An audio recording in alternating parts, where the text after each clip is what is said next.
the New York non-resident license is a great license to have if you've already gotten your home state license and picked up a few non-resident licenses through reciprocity. Now, New York doesn't give anyone their license. They require that you take your test. And there's not that many non-resident New York licenses. Now, a lot of times people say, well, it's because that test is very hard. Well, that test is difficult. We have a great exam prep course that's going to help you pass that test on the first try.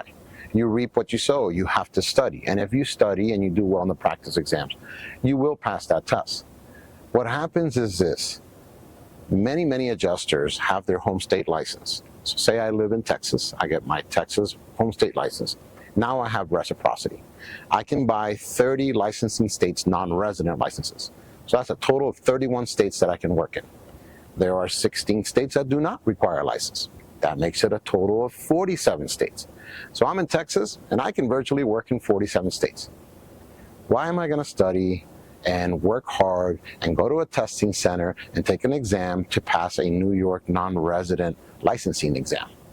Well, unfortunately, a lot of people have thought that way. And thus, there are very few New York non-resident licenses, which makes it a great license to have in order to separate yourself from everyone else.